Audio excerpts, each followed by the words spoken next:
avec vous sur Sud Radio, l'expert ce matin. L'experte, c'est Ingrid Kral. Bonjour. Bonjour. Je l'ai bien prononcé ? Oui, parfait. Voilà.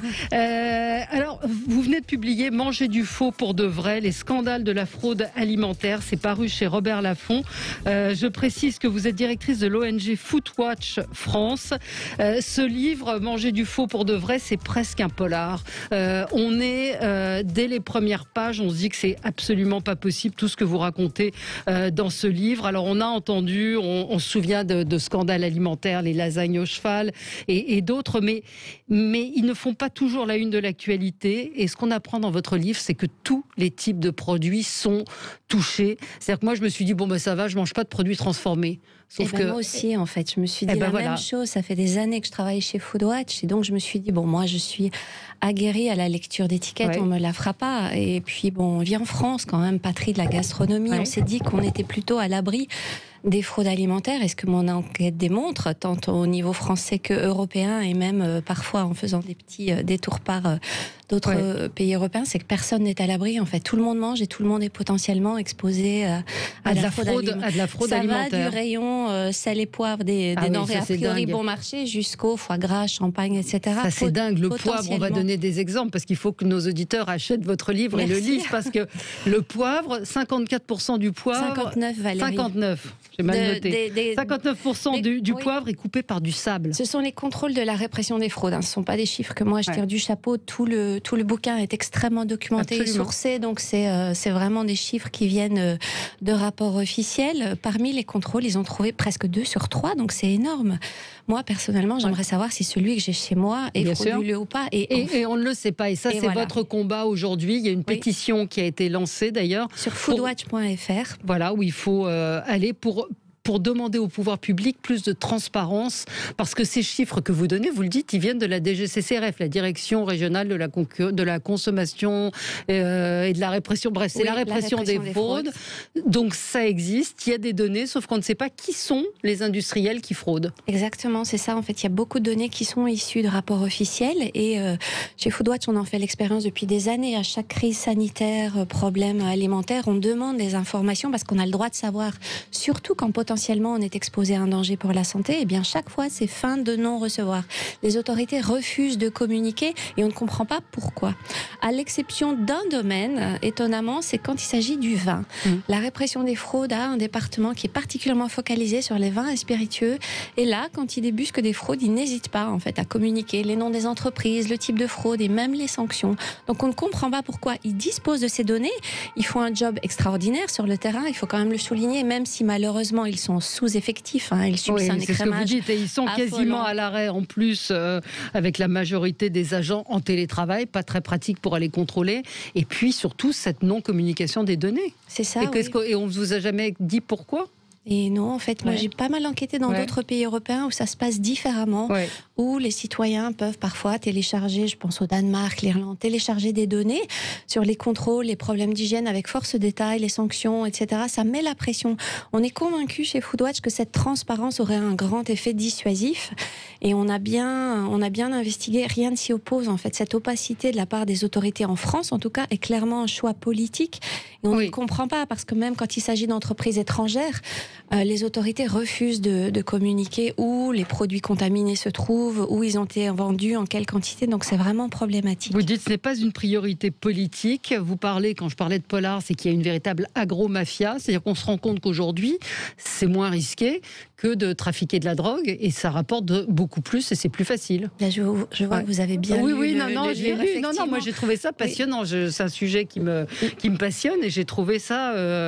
Comme vous, je regarde les étiquettes. J'ai fait beaucoup d'émissions sur le sujet, et j'avoue que le livre m'a absolument sidérée. Et oui, la probabilité de se faire coincer est tellement mince qu'en fait, des réseaux criminels organisés, parfois transfrontaliers, se sont mis sur ce business qui est assez juteux, parce qu'une tomate ressemble à une tomate, un grand cru ressemble à un grand cru. Bon, un paquet de cocaïne Il n'y a rien à faire, c'est illégal.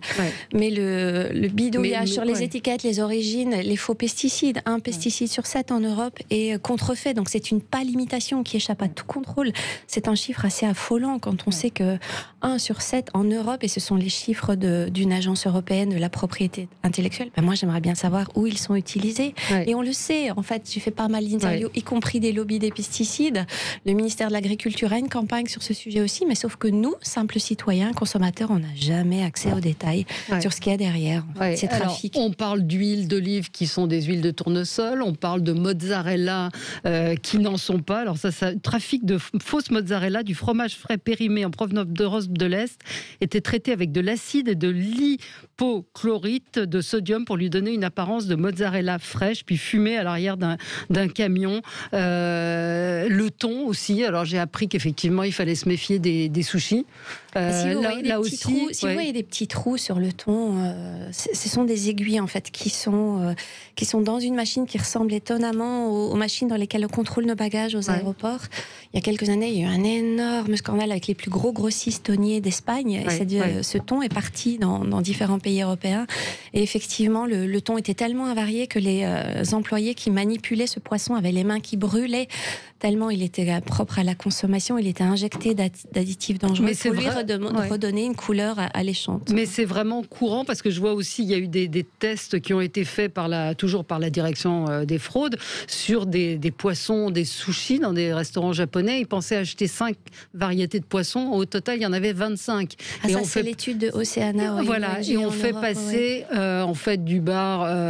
On fait passer des poissons très bas de gamme pour du bar ou autre type de poisson. Et ça se passe également dans les restaurants, dans les livraisons, etc. C'est une pratique malheureusement courante. Après, ce qui est difficile, c'est que nous, on n'est pas armés pour reconnaître ces fraudes à l'œil nu, d'où l'importance d'avoir accès à l'information en toute transparence. Alors, une auditrice nous dit, j'ai découvert ce week-end que le wasabi en général n'est pas du vrai wasabi. Alors bon, vous n'avez pas enquêté sur le wasabi, madame, je n'ai pas investigué le wasabi, mais c'est vrai que c'est cette espèce d'opacité. De temps en temps, il y a un scandale, on en parle. Il y avait eu de la viande qui avait été trempée dans de la javel aussi à une époque.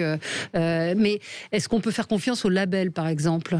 Alors, moi, j'aurais tendance à penser comme vous, qu'il faut se tourner vers des labels de qualité, peut-être vers des produits plus locaux, particulièrement depuis la pandémie. On le voit, il y a un regain d'intérêt pour... C'est un patriotisme économique. On se dit qu'on veut encourager les producteurs locaux, on se tourne plus vers le bio. Et malheureusement, l'enquête démontre que ça ne suffit pas. En fait, ça ne nous protège pas. À l'échelle européenne, 9% des IGP, les indications géographiques protégées, sont contrefaites en fait. Donc c'est des fausses étiquettes tout simplement, c'est des usurpations de ces labels de qualité.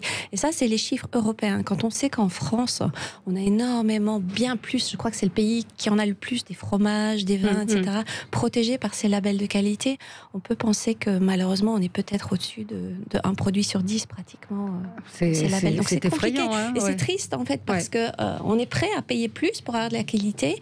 Et puis surtout, il y a énormément de gens qui travaillent bien et honnêtement sur le terrain. Il faut quand même le redire. C'est pas comment faire la différence ? Cette enquête, en fait, ne vise pas à pointer du doigt les mauvais méchants en France. Le but, c'est vraiment de dire on a un problème, y compris les producteurs locaux sont victimes de ce problème. Il faut se retrousser les manches. Comment faire la différence ? Comme je vous le dis, à l'œil nu, malheureusement, on peut pas. On peut pas. Il y a eu, je vous le disais juste avant, des reportages dans diverses émissions sur du saucisson corse qui n'était pas corse, sur des huiles d'olive, des huiles de Provence qui n'en étaient pas. Le miel, vous racontez ça, c'est terrible. Il y avait du miel corse, malheureusement, qui n'était pas corse du tout. Oui, mais sur l'étiquette, il y a marqué miel. Donc il était marqué miel corse et il venait pas de... alors comment on fait la différence ? On demande toute la vérité aux autorités. Et puis surtout, cette transparence permettra quoi ?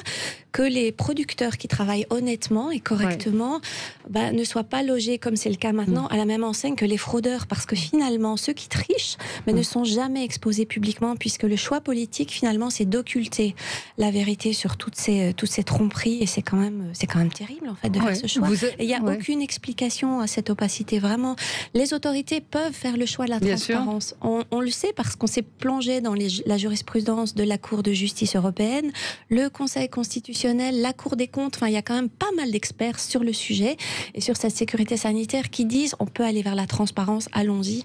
Oui, mais sauf que ce n'est pas fait et le consommateur, d'une certaine manière, enfin ça aussi c'est un de mes combats depuis quelques années, il n'y a plus de secrétaire d'État à la consommation en titre. C'est vrai. Et ça c'est un vrai problème. Et la DGCCRF qui est censée faire des contrôles, vous le dites au début du livre, elle est complètement, elle perd ses agents. Elle perd ses agents, elle est débordée. Et puis surtout, Valérie, elle ne s'occupe pas que de l'alimentation, elle est sur plein d'autres choses. Elle est sur plein d'autres choses. Et en ce moment, avec le Covid, et vous le dites aussi, il y a beaucoup de fraude au gel hydroalcoolique, enfin à d'autres types de produits. Ils sont mobilisés sur d'autres priorités. Et pendant ce temps-là, les fraudeurs, il n'y a pas photo, ils le savent en fait, qu'ils peuvent passer entre les mailles du filet, puisque la priorité, et on le comprend, que ce soit le Covid, on le comprend que ça soit ça. Mais en attendant, les fraudeurs, et ce n'est pas moi qui le dis, c'est Europol et Interpol, dans le domaine alimentation, en tout cas, ils ont flairé le bon filon et ils y sont allés à pieds joints. Parmigiano Reggiano faux, le Bordeaux, le Prosciutto di Parma, des champagnes, c'est une fraude qui est colossale, qui se chiffre en milliards d'euros pour tous les pays européens. Manger du faux pour du vrai, les scandales de la fraude alimentaire, c'est paru chez Robert Laffont. Franchement, moi j'ai commencé à le lire en me disant bon, je vais le survoler. Non, on le survole pas, on lit page après page et on est scotché parce que c'est vraiment un livre choc, mais j'emploie pas souvent ce mot. Et puis j'encourage tout le monde à aller sur votre site pour inciter à plus de transparence pour ceux qui fraudent, justement, qu'on ait les noms des fraudeurs. Oui, sur le site Foodwatch. On ne sait pas si les pétitions ça a un effet quelconque, mais en tout chez cas, nous, on le voit, ça marche, ça débouche même parfois sur des vraies lois. Donc oui, ça marche. On va vous suivre. Merci beaucoup, merci d'avoir été avec nous, Ingrid Kragl, et puis on suivra ça avec beaucoup d'intérêt. Vous reviendrez nous dire s'il y a eu des résultats. Merci à vous.